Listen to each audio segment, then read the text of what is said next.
तो आज एक हम बहुत ही इम्पोर्टेंट टॉपिक पे बात करेंगे। How to secure your friendly loan. ये कब ये सिचुएशन अराइज होता है, जैसे कि आप कहीं पे काम कर रहे हैं और उस ऑफिस में कोई आपसे लोन मांगते हैं, सपोज 5 लाख रुपए। तो हमारे पास बहुत सारे क्लाइंट से ऐसा क्वेरी आया कि उन्होंने लोन दे दिया 5 लाख, रिटर्न करते टाइम डिस्प्यूट हो गया, वो पैसे लौटा नहीं रहे हैं। तो 5 लाख आपके डूबने का ज़्यादा चांस हो जाता है इस केस में। तो वैसे में क्लाइंट को क्या तरीका अपनाना चाहिए इस तरीके का लोन देते टाइम।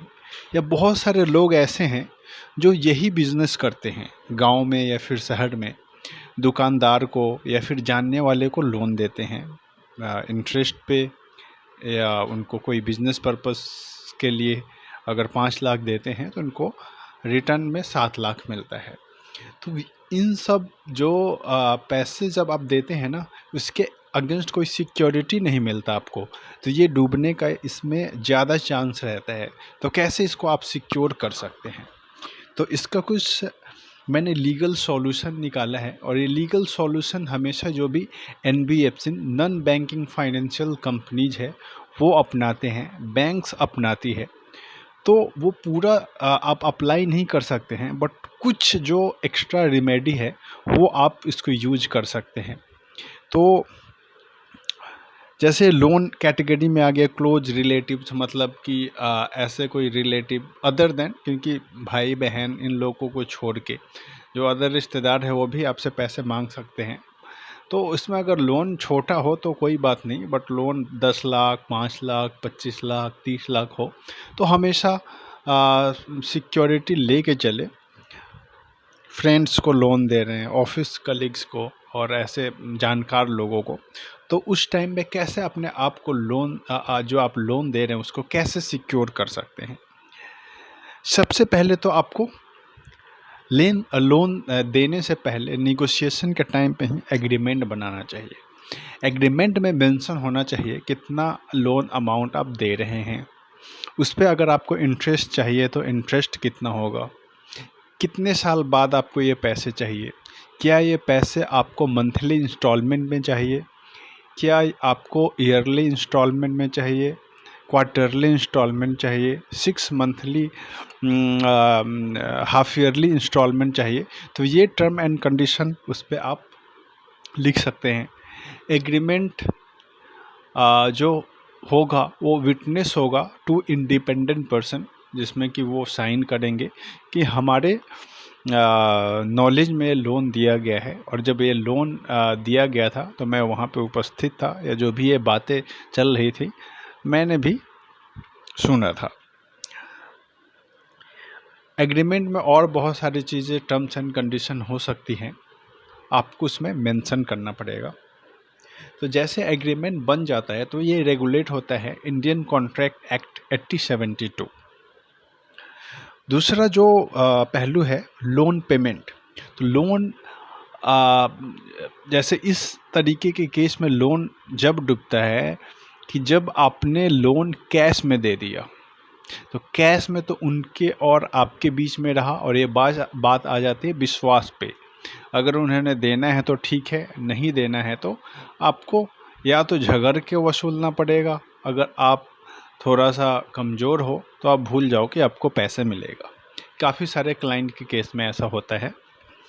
तो ये लोन पेमेंट का हो गया, हमेशा आप अकाउंट पे ही चेक या अकाउंट में ट्रांसफ़र करें पैसा। उसके बाद बहुत अच्छा एक रेमेडी है चेक। जिनको आप लोन दे रहे हैं उनके नाम से एक चेक ले लीजिए। सपोज 5 लाख रुपए आपने लोन दिया, वो बोल रहे हैं कि आपको 1 साल बाद मैं आपको पैसे लौटा दूंगा। सपोज कि वो 20% इंटरेस्ट देंगे ईयरली, तो 5 लाख का 20% कितना हो गया, 6 लाख रुपए। ठीक है, ये सारी चीज़ें आपने लोन एग्रीमेंट में लिख रखा है। तो 6 लाख रुपए का चेक उनके हैंड राइटिंग में फिलअप करा लो अपने नाम से। नाम फिल होगा, अमाउंट फिल होगा, अमाउंट इन वर्ड फिल होगा, ये प्रॉपरली चेक कर लो। अकाउंट पे ये उनके हैंड राइटिंग में लिख लो। उसके बाद जो डेट कॉलम है चेक पे, उसको आप ब्लैंक रहने दो। क्योंकि सपोज अगर उन्होंने 1 साल का डेट डाल दिया या जो भी, तो आपके पास ऑप्शन है कि मतलब अब मजबूरी हो जाएगा कि 6 महीने के अंदर ही चेक आपको जमा करना पड़ेगा बैंक में। तो ये थोड़ा सा कंडीशन आ जाएगा। तो चेक वाला जो कॉलम है उसको ब्लैंक छोड़ दो, आपको जब लगे उस टाइम पे अपना चेक फिलअप करके जमा करा देने का।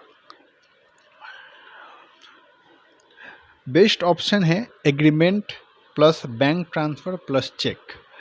अगर ज़्यादा अमाउंट बड़ा है और आपको लगता है कि पैसा डूबने का चांस यहाँ पे होगा, तो आप एग्रीमेंट भी बनाओ, लोन एग्रीमेंट, बैंक ट्रांसफ़र करो पैसे का, और चेक ले लो जितना आपको लगता है कि जो लोन लौटाते टाइम पे जितना पैसा आपको रिसीव होगा उतने का आप चेक ले लो। अब तो ये बात हो गई, अगर डिफ़ॉल्ट होता है तो फिर आपके पास क्या रेमेडी है। तो आप जब एग्रीमेंट प्लस चेक ले लेते हैं ना, तो आपके पास 2 रेमेडी आ जाता है।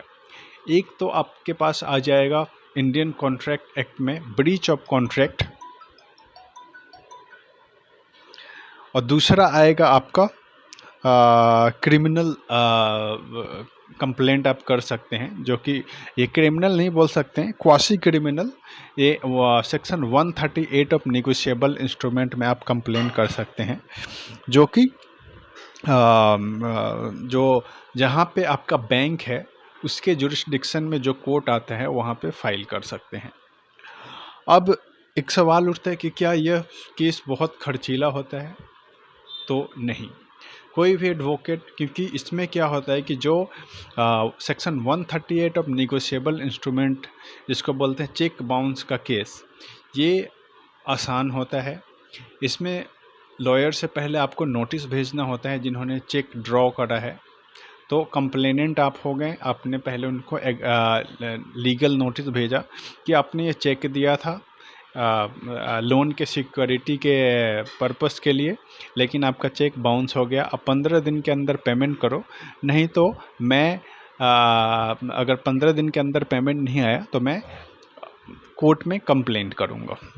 तो इसी पॉइंट पे अगर कोई जेन्युइन हो सकता है कि कोई आपको जानबूझ के पैसा नहीं दे रहा हो, उसके पास पैसे हो बट आपको वो नहीं देने, मतलब ऐसे एक टाइम पास कर रहा है या फिर सोच रहा है कि अगर ये ज़्यादा कुछ नहीं बोलेगा तो इसको पैसा ही नहीं दूंगा, तो ऐसे लोग इसी नोटिस पे ही आपको पैसे दे देंगे।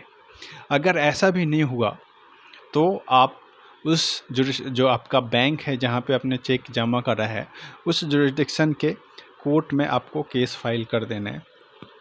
अब चेक बाउंस तक क्वासी क्रिमिनल केस होता है, तो इसमें जो कंप्लेनेंट होता है उसने केस फाइल कर दिया, तो चेक बाउंस के केस में 95% जो चेक केस जीतने का चांस होता है वो कंप्लेनेंट के फेवर में होता है।